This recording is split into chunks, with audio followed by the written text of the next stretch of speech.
बिस्मिल्लाहिर्रहमानिर्रहीम। Hello, welcome back to my channel chemistry zone. आज का जो हमारा नया टॉपिक है वो फिर से कैलकुलेशन है, फिर से डेरिवेशन करेंगे हम लोग। और वो चीज़ क्या है, वो है एनर्जी।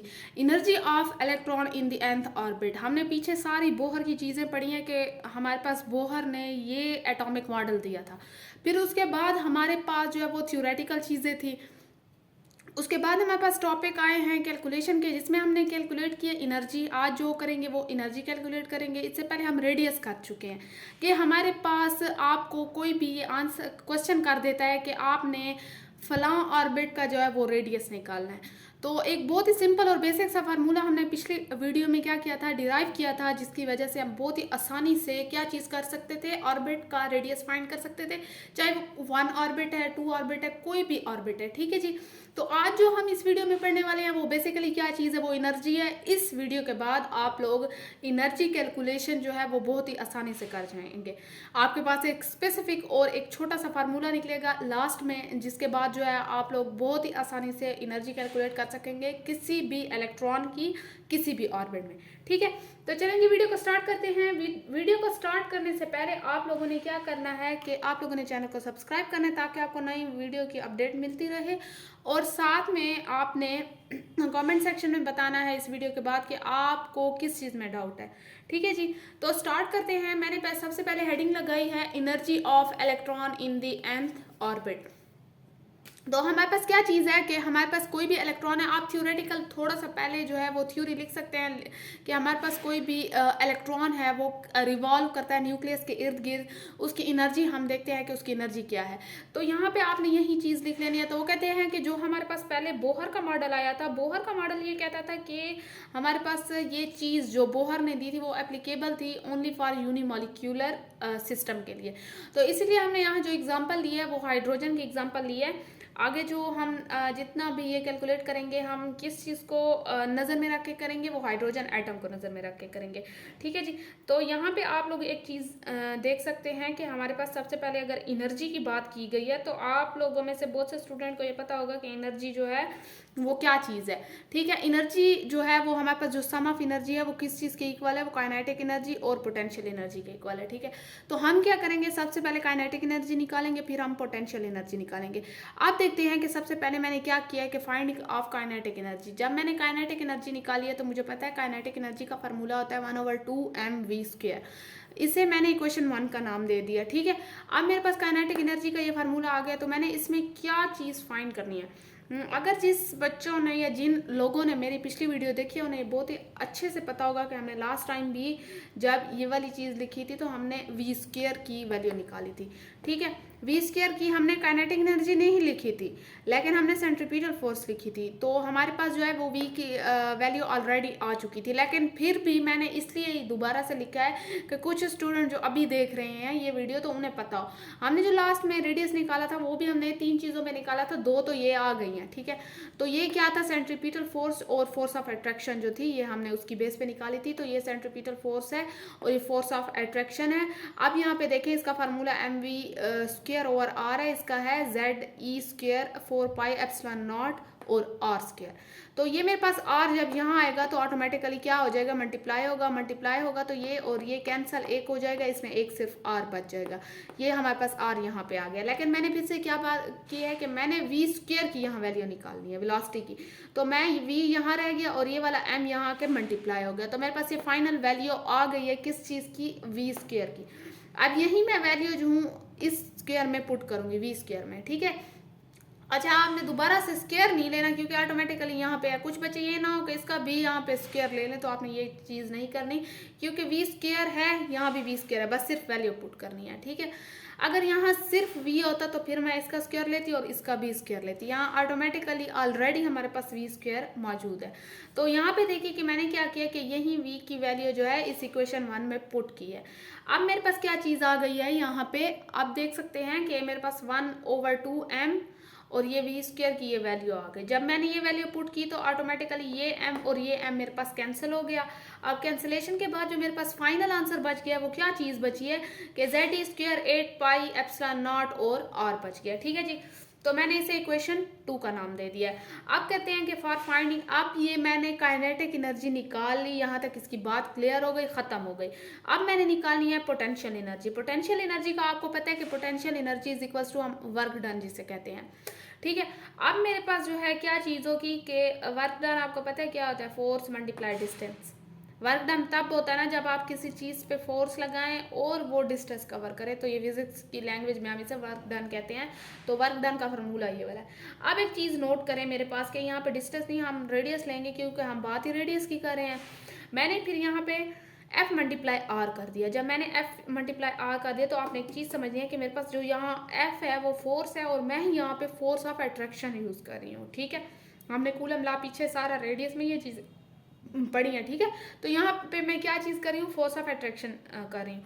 अब आपने ना यहाँ तक कितनी बात क्लियर है। अब आगे देखते हैं कि मेरे पास जो है क्या चीज़ आगे आ रही है। तो स्टूडेंट्स आप लोग देख सकते हैं यहाँ मेरे पास क्या चीज़ है, एफ मल्टीप्लाई आर है, वही बात जो हमने वर्क डन की है। तो मेरे पास फोर्स ऑफ अट्रैक्शन क्या चीज़ आ रही है, यही जो मैंने पीछे आपको कूलम फोर्स बताया था, कूलम लॉ बताया था। कूलम लॉ में हमारे पास क्या चीज़ था, जो रेडियस में मैंने ये चीज़ बताई थी, वो हमारे पास यही था कि Z E square 4 pi epsilon not और आर स्क्र आ गया, ठीक है। अब हमने जो है यहाँ पे एक चीज़ आपने ना, मैं आपको ये चीज़ बता दूं कि मैंने यहाँ पे और सिर्फ लगा लें ताकि आप लोग कंफ्यूज ना हो। अच्छा, अब ये चीज़ मैंने लिख ली है ना। अब मैंने इसका क्या लेना है, इंटीग्रेशन लेना है। जब आप लोग किसी चीज़ का इंटीग्रेशन लेते हैं तो आप कांस्टेंट अलग करते हैं, वेरिएबल का क्या करते हैं, इंटीग्रेशन लेते हैं, ठीक है। तो इंटीग्रेशन का ये वाला साइन होता है। अब आगे सिर्फ आप लोग चीज़ें समझे। मैंने इंटीग्रेशन लिया, इंटीग्रेशन का साइन लगाया। मैंने रेडियस का इंटीग्रेशन लिया है क्योंकि ये वेरिएबल है, बाकी ये सारी चीज़ें कॉन्स्टेंट है। यहाँ तक बात क्लियर है। मैंने यहाँ पे इन्फिनिटी से जो है वो शेल है, कोई भी ऑर्बिट है इन्फिनिटी में है और कोई भी और रेडियस है, तो मैंने इस चीज़ का जो ये रेडियस है इसका इंटीग्रेशन लिया, दिस इज इन्फिनिटी, ठीक है। तो यहाँ पे हमारे पास ये फोर्स वैसे आ गई और मैंने यहाँ जो इंटीग्रेशन लिया तो इसके साथ डी लगेगा, ठीक है। अब मेरे पास जो है ये क्या चीज़ हो गई है, आपने ना कंफ्यूज नहीं हो ना। कुछ ऐसी चीज़ें हैं जैसे हमारे पास पावर रूल है तो वो अकॉर्डिंग टू रूल हम चलेंगे यहाँ पे। अब आपने देखना है कि कॉन्स्टेंट चीज़ें मैंने अलग कर दी और दिस इज वेरिएबल, तो मैंने इसका क्या ले लिया कि इसका इंटीग्रेशन ले लिया, ठीक है। अब मैंने इसका जो है इंटीग्रेशन जैसे लिया है तो मेरे पास क्या होगा कि आर का लिया है तो ये वाला आर भी आएगा इसके नीचे, ठीक है। अब हमारे पास अकॉर्डिंग टू जो है वो पावर रूल होता है एक, जो हम केमिस्ट्री फिजिकल केमिस्ट्री में यूज़ करते हैं। जो फिजिकल केमिस्ट्री के बच्चे हैं तो उन्हें तो ये बहुत अच्छे से पता होगा, लेकिन जो अगर न्यू है तो मैं आपको समझाती हूँ कि यहाँ पे मैंने जैसे कांस्टेंट अलग कर लिए हैं, ठीक है। अब कांस्टेंट अलग करने के बाद मेरे पास क्या है कि ये इंटीग्रेशन वैसे आ गया है। ये जब नीचे था तो ये ऊपर आया तो मेरे पास -2 आ गया है क्योंकि इसकी पावर ऊपर नीचे पॉजिटिव थी, जब ऊपर जाएगा तो नेगेटिव में कन्वर्ट हो जाएगा। दोबारा से वही चीज़ें आई हैं, सिर्फ पावर रूल में आपने ये करना है कि ऊपर +1 होता है और जो ये ऊपर वाली पावर होती है ना, जैसे यहाँ पे -2 था, इसके ऊपर मैं सिर्फ +1 लगाऊंगी और उसके नीचे दोबारा से यही चीज़ आएगी जो इसकी पावर है, ठीक है। तो ये मेरे पास सारी चीज़ें यहाँ पे वैसे आ गई हैं जैसे मैंने आपको बताया, -2 +1। अब मेरे पास आपने क्या देखना है कि यहाँ पे 1 है, यहाँ पे इससे नेगेटिव करेंगे तो ऑटोमेटिकली आपके पास यहाँ भी -1 आएगा, यहाँ भी -1 आएगा। तो ओवरऑल जब आप देखेंगे तो आपके पास इन दोनों के पास क्या आएगा कि यहाँ पे अगर ये R -1 है, ठीक है, और यहाँ पे भी -1 है, इसे यहाँ कर दें और इसे यहाँ कर दें तो आपके पास साइन ख़त्म हो जाएगा। तो मैं 1/R कर सकती हूँ ना, ठीक है। यहाँ तक बात क्लियर है। और मेरे पास क्या आ जाएगा कि यहाँ पे जो इनके दरमियान का साइन आएगा वो नेगेटिव आएगा क्योंकि इन दोनों के साथ नेगेटिव था। अब जो है क्या चीज़ आप लोगों ने करनी है, तो यहाँ पे ये चीज़ आ गई है, ये वाली चीज़। अब आपके पास ये फाइनल आंसर है। अच्छा, यहाँ पे ये जब नेगेटिव इसके साथ मल्टीप्लाई होगा तो ये जेड ई स्क्र के साथ अगर मैं 1 मल्टीप्लाई करती भी हूँ या करती हूँ तो मेरे पास सिर्फ ये नेगेटिव यहाँ आ जाएगा, बाकी सारी टर्म वैसे आएगी। इसमें कोई इतनी मुश्किल बात नहीं है। ये हमारे पास इक्वेशन 3 आ गई है। यहाँ तक बात क्लियर है। आपने पावर रूल में थोड़ा सा ख्याल करना है, बहुत से बच्चे जो होते हैं वो यहीं पे मिस्टेक कर देते हैं। तो इंटीग्रेशन जब लेंगे हमारे पास वेरिएबल की लेंगे, कांस्टेंट अलग होंगे। तो आगे देखते हैं आगे की वैल्यू हमारे पास क्या आ रही है। अब हमने जो है क्या चीज़ें की हैं कि मेरे पास काइनेटिक एनर्जी निकल आई है, दिस इज पोटेंशियल एनर्जी भी निकल आई है। आपने बस ये दो जो चीज़ें हमने निकाली हैं, काइनेटिक एनर्जी, पोटेंशियल एनर्जी, ये सम ऑफ एनर्जी जो थी उसमें पुट करनी है, फिर आपके पास आंसर आ जाएगा। चलें स्टूडेंट्स, अब आप लोग ये चीज़ देख सकते हैं मेरे पास क्या चीज़ है कि put the value of equation 1 हमारे पास, सॉरी इक्वेशन 2 जो है उसमें 2 और 3 को किस चीज़ में पुट करना है, इक्वेशन 1 में। हमारे पास इक्वेशन 1 कौन सी थी? इक्वेशन 1 थी कि हमारे पास टोटल एनर्जी जो है वह इज इक्वल्स टू क्या चीज़ है, काइनेटिक एनर्जी और पोटेंशियल एनर्जी के, ठीक है। तो मैंने क्या किया कि जो मेरे पास पीछे वैल्यू आई थी काइनेटिक एनर्जी की, मैंने वो पुट किया, जो मेरे पास फाइनल पीछे पोटेंशियल एनर्जी की आई है मैंने वो चीज़ पुट कर दी है। दोनों की वैल्यू मैंने पुट कर दी है। अब यहाँ पे जो है, यहाँ पे नेगेटिव साइन है तो ऑटोमेटिकली इनके दरमियान नेगेटिव आ जाएगा। अब ये नीचे वाली वैल्यू जो है हम इनका एलसीएम वगैरह लेंगे। अब ये मेरे पास जो है इस पूरी वैल्यू का मैंने एलसीएम लिया है। जब मैंने यहाँ पे एलसीएम लिया तो मैंने आपको यहाँ पे एलसीएम करके दिखा दिया है। बहुत से स्टूडेंट्स हैं जिनको ये चीज़ नहीं पता होगी, तो भी ये मैंने साथ में लिख लिया। तो ये सारा एलसीएम वगैरह आपके पास हुआ पड़ा है। ये बहुत ही स्मॉलर ग्रेड की बातें हैं, तो ये आपको ऑटोमेटिकली पहले से पता होनी चाहिए। तो यहाँ पे हमारे पास क्या होगा, अच्छा यहाँ पे मैंने नेगेटिव वगैरह कर दिया है, ठीक है। एलसीएम के बाद मेरे पास जो फाइनल आंसर आया वो ये है, ठीक है। अब आपके पास यहाँ पे नेगेटिव है। अब आपने क्या करना है कि यहाँ पे जब आपके पास एनर्जी की, पहले आपने काइनेटिक एनर्जी की वैल्यू निकाली, फिर पोटेंशियल एनर्जी की वैल्यू निकाली, उसे टोटल एनर्जी में पुट किया। अब जब पुट कर लिया तो आपके पास जो है क्या चीज़ आ गई, एक आपके पास और वैल्यू आ गई, मीन्स कि आपके पास एक इक्वेशन आ गई है। फिर उसके बाद जो है आपने इसी वैल्यू में से आर की वैल्यू, जो रेडियस था हमारे पास, उसकी वैल्यू आपने पुट करनी है। फिर आपके पास क्या चीज़ आ जाएगी, फाइनल nth एनर्जी जो है ऑर्बिट की आ जाएगी। अच्छा, आपको पता है पीछे हमने जो रेडियस की वैल्यू निकाली थी, पीछे जिन बच्चों को नहीं पता तो ये वैल्यू ये वाली हमारे पास निकली थी, जो मैंने इक्वेशन 5 लिखी है, epsilon not n square h square pi m z square. अच्छा, इसमें फिर हमने वैल्यू वगैरह पुट की थी और हमारे पास जो था ये ऐसे आ रहा था ना, मैं यहाँ पे लिख देती हूँ, r is equals to e epsilon naught h square और नीचे pi m z e square और यहाँ पे n स्क्वायर आ रहा था, ठीक है। तो ये मेरे पास जो था, और जो डायरेक्टली मीन्स के कांस्टेंट को अगर मैं कन्वर्ट करती थी तो मेरे पास ऐसे आ रहा था। ये पीछे वाली बातें हैं, तो आपके पास ये इतना याद रखें कि आपके पास फाइनल वैल्यू जो थी वो ये वाली थी। यहाँ पे आपने क्या चीज़ करना है कि मैंने यहाँ पे आर, ये वाला आर है, ये इक्वल टू इतना आता है, तो इसकी जगह ये वाली पूरी वैल्यू मैंने पुट कर दी है। अब यहाँ पे जैसे मैंने वैल्यू पुट की है, आपने एक चीज़ याद रखनी है कि जब आप वैल्यू पुट करेंगे तो आप इसके नीचे ही पुट करेंगे यहाँ पे, ऐसा ना हो कि आप यहाँ और यहाँ पुट कर दें तो ये वैल्यू गलत हो जाएगी। अब यहाँ पे आपने पुट किया तो ये नीचे वाली टर्म क्या होगी, ऊपर आएगी। जब ये नीचे वाली टर्म ऊपर आ गई है, यहाँ पे मैंने कर लिया, तो ये पाई और नीचे पाई कैंसिल हो जाएगा।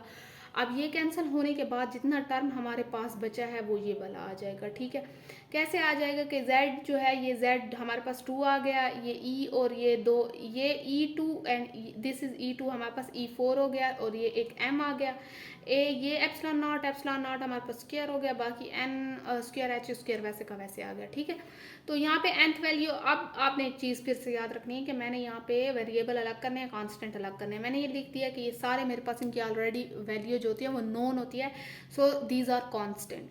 और ये मेरे पास जो n है वो चेंज होगा, क्योंकि ऑर्बिट हमारे पास जो 1 भी हो सकता है, 2 भी हो सकता है, अप टू सो ऑन, इतना के इन्फिनिटी तक हम जा सकते हैं। तो ये मेरे पास वेरिएबल होगा, तो ये मेरे पास अलग हो गया, इसकी वैल्यू चेंज होगी। अब हमने क्या करना है कि ये एनर्जी थी, अब इस कांस्टेंट जितने भी हैं इनकी मैंने वैल्यू लगानी है। मैंने यहाँ पे पहले से वैल्यू लिख दी है।